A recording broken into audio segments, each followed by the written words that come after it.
Las últimas 11 semanas hemos atravesado diligentemente lo que es conocido como el Sermón del Monte. Y durante este Sermón del Monte hemos estado haciéndonos esta pregunta: ¿qué es cristiano? ¿Qué es cristiano? Porque hoy en día se dice mucho de cristiano, pero en verdad no se entiende bien, y como dijimos al principio, es una palabra que ha perdido mucho a través de los años. Desde el comienzo, el misionero E. Stanley Jones nos dijo algo muy importante de este pasaje. Véanlo ahí en su boletín. Esto no es un sermón, es un retrato. Es un retrato de Jesús mismo, del Padre, y un retrato de lo que el hombre puede ser. Ahora, noten estas tres cosas. Un retrato de Jesús mismo. Ahí vemos que Él les está diciendo al principio de su ministerio: así soy, y esto lo van a ver de aquí en adelante. Cuando nos dio el retrato de sí, nos está diciendo: y así es mi Padre, porque yo y el Padre somos uno. Así que nosotros podemos aprender todo lo que necesitamos de cómo es Dios cuando vemos la vida de su Hijo Jesucristo. Pero lo interesante y lo que más me asombra a mí en esto es que nos dice: y esto es un retrato de lo que cada persona puede ser. No necesariamente lo que cada persona es, pero lo que cada persona puede ser si deja que Cristo viva a través de ellos. Esa es la tarea más grande de cada día. No qué voy a hacer, sino qué voy a dejar que Dios haga a través de mí. Su Hijo Jesucristo vive en mí, si es que le conozco como Salvador. ¿Qué voy a dejar que Él viva?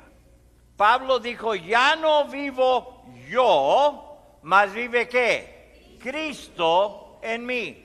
Y eso es muy importante.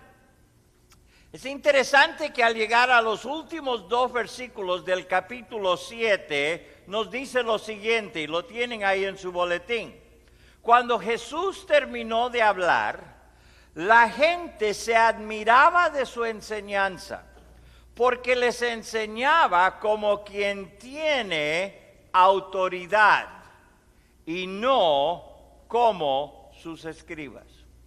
Notaron algo diferente de él, de los otros grandes maestros, de los otros escribas de su día. Él tenía autoridad, y la pregunta que se hacían era esta: ¿quién es este maestro? ¿Quién es este maestro? Quiero leerles una porción del libro que he usado a través de todo esto. Hay 2 en particular, pero uno dice: mientras la muchedumbre escuchaba a Jesús en ese monte, la impresión con la cual quedaron no fue que estaban escuchando a un soñador de lo imposible o de un místico desprendido de toda realidad. Justo lo opuesto. Estaban impresionados con su cordura y su autoridad espiritual. Mientras hablaba, sentían que el mundo antiguo, edificada sobre la avaricia y el egoísmo, era en verdad lo falso, y que este nuevo mundo que Jesús estaba presentando fue la única realidad sólida. Ellos sentían la diferencia. Los escribas enseñaban las reglas de la religión, pero Jesús les enseñaba a ellos. Jesús no enseñó principios, Jesús enseñó a las personas. Aquellos que lo escucharon sentían la diferencia debido al calor y a la autoridad que emanaba. Los escribas citaban a autoridades. Jesús habló de una autoridad, de una realidad vivida. En las palabras de los escribas oían la voz del pasado. En las palabras de Jesús oían la voz que asumía el control sobre el pasado, el presente y el futuro. Había gran diferencia entre él y los otros que enseñaban. ¿Por qué? Porque Jesús tenía y tiene verdadera autoridad. Verdadera autoridad. En el libro de Apocalipsis Jesús dijo, yo soy el alfa y la omega, que son la primera y la última letra del alfabeto griego. En otras palabras, Él es el Cristo de los principios y es el Cristo de la última palabra. El Cristo de los principios. ¿Sí? Y cuán asombroso fue su comienzo. Noten esto. Él habló estas grandes palabras en el monte y las vivió cada una y más. Es una cosa hablar y es otra cosa hablar y decir y hacer. Uno tiene que constantemente pensar, y seamos honestos, todos admiramos a alguien que no solamente habla, sino que hace. Me acuerdo en el Perú, de niño y de joven, había un partido político y no me acuerdo cuál era, así que nadie peruano me tire nada, pero me acuerdo, siempre decían, hechos y no palabras. Eso era una mentira, pero siempre decían, hechos y no palabras. ¿Por qué? Porque siempre en la política son palabras y después hacemos lo que queremos. En toda política, en todo mundo. Pero así es. Él habló estas gran palabras en el monte y después las vivió cada una. En el sermón, dice este autor, me enseñó a orar, Padre nuestro, perdónanos nuestras faltas, pero él mismo nunca oró esa oración. Le dijo a los de a su alrededor, si ustedes que son malos, y luego calladamente se dejó fuera de esa categoría. Él hizo que por el bien de la justicia y por mi bien sean una misma cosa, identificándose como la justicia misma del universo. Él implicó con las frases nunca los conocí y el no hacer la voluntad del Padre, que eran idénticas y significaban la misma cosa. Uno dice, pastor, pero este sermón tenía palabras muy elevadas. Palabras elevadas, sí. Pero solo había armonía entre estas palabras elevadas y su propia vida elevada. Palabras aquí bien altas, pero su vida emparejaba lo que decía. Una pregunta. ¿Creen ustedes que el mundo queda más impresionado por lo que usted dice o por lo que usted hace? Por lo que uno hace. Cristiano no es lo que usted dice. Cristiano es lo que usted hace. Cristiano no es la Biblia que usted carga.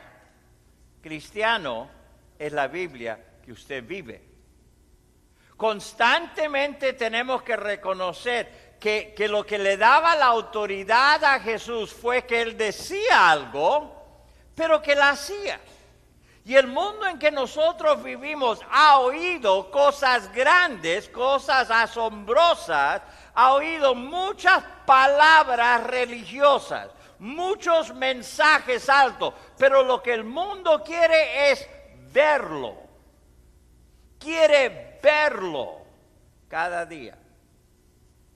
Los siglos cambiantes y la examinación a través de los siglos no nos dan razón para cambiar lo que dijo acerca de sí mismo o de la vida. Él es el Cristo de la última palabra. Escriban estas dos cosas encontré muy, muy importantes.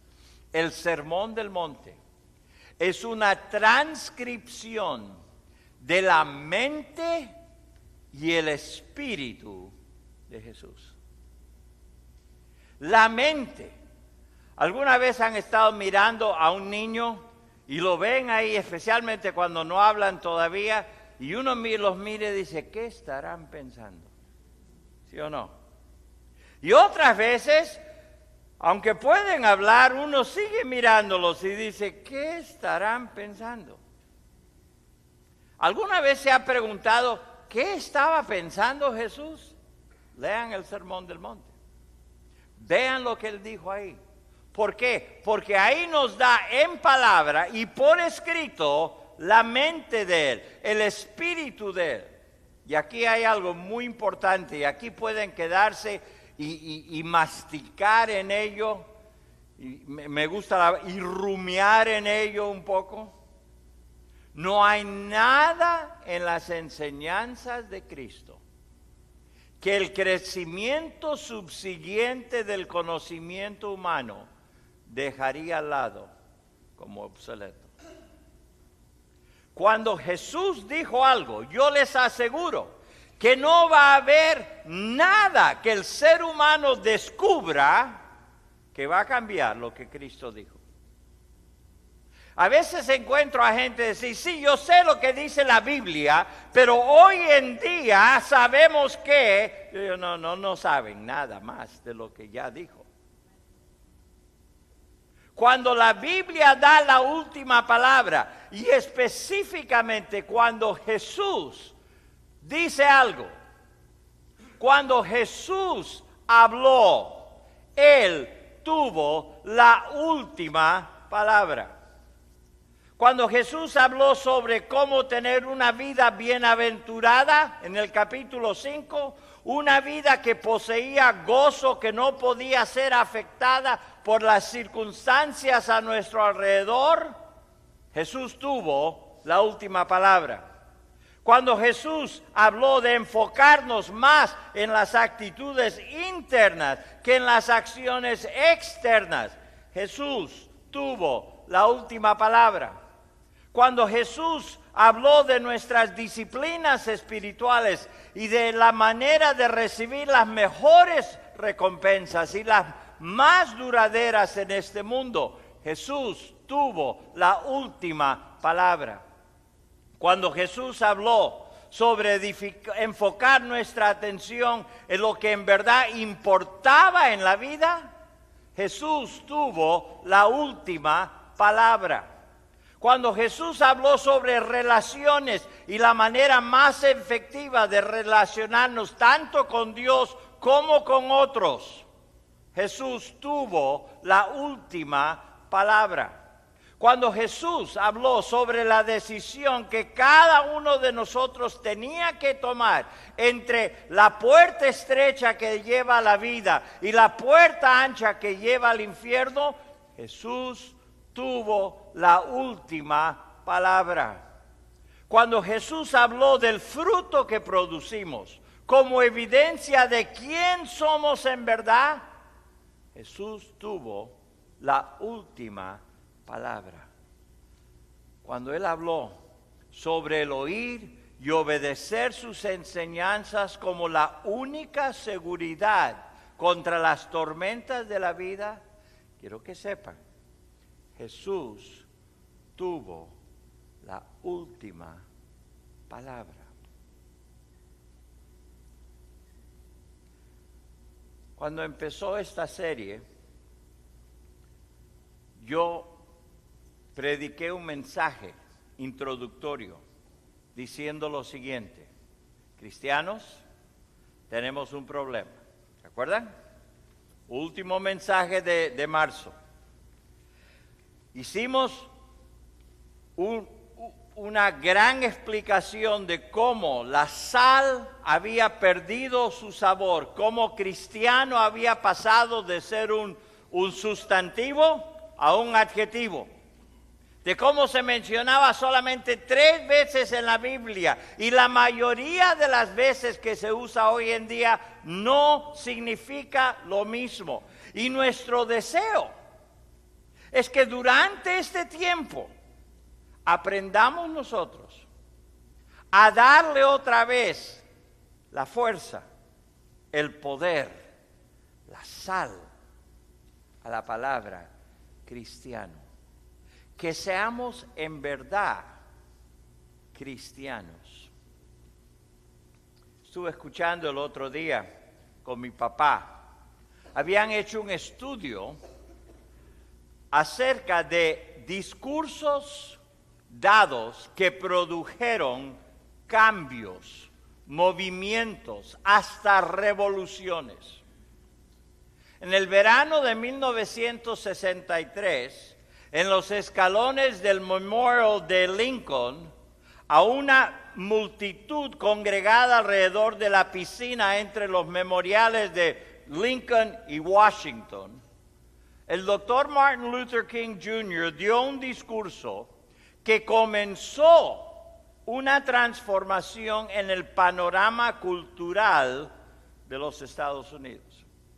Es interesante, no se titulaba "Tengo una queja", no se titulaba "Tengo un plan", se titulaba "Tengo un sueño". Le voy a ser sincero, siempre he oído pedacitos, pero el otro día tomé el tiempo, lo busqué en YouTube y escuché todo el discurso. Son solamente 18 minutos. Le quitaron todos los aplausos y en 18 minutos ese hombre dijo increíble cantidad de cosas.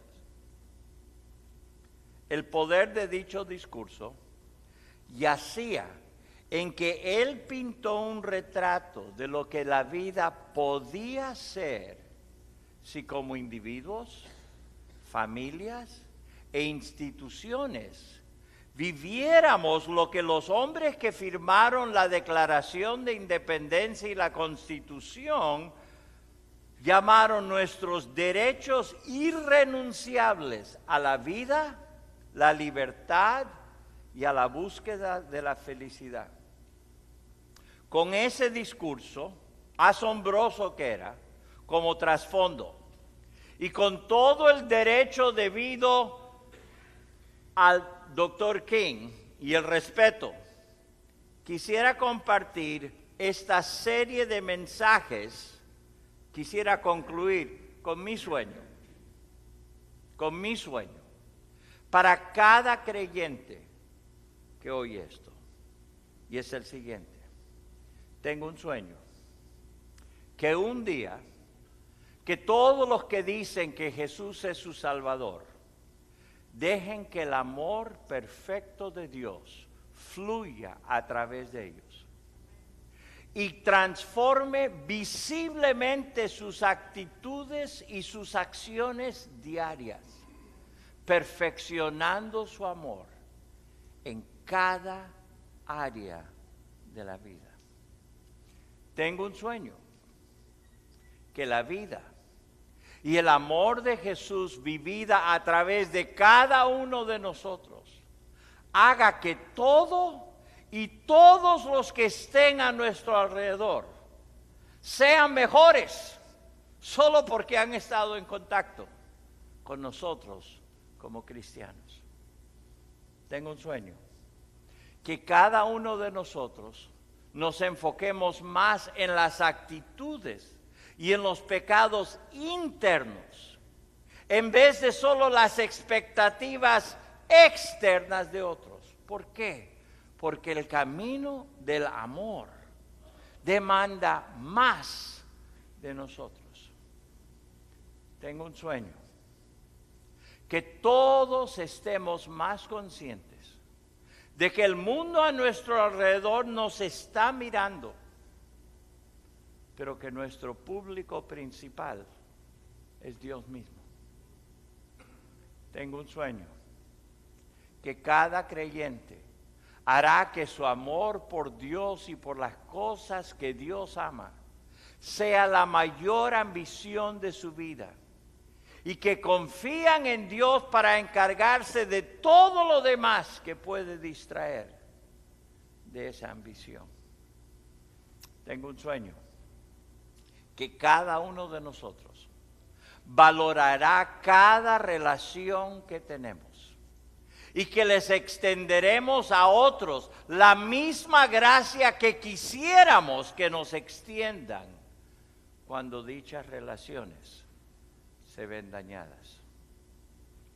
Tengo un sueño, que toda persona que entra en nuestro círculo de influencia escojan a Jesús como el camino, y que al hacerlo produzcan el fruto visible de Cristo siendo formados en ellos. Tengo un sueño, que aquellos que oyen las palabras de Jesús vayan más allá de creer a obedecer lo que Jesús dice. Y cuando eso sucede, que el nombre cristiano recupere el sabor que tenía en el primer siglo y que sea sinónimo y por siempre unido a esta frase, que cristianos son personas que aman a todos, en todo lugar, en toda circunstancia. Ese es mi sueño para cada uno de nosotros. Inclinemos nuestros rostros. Por 12 semanas.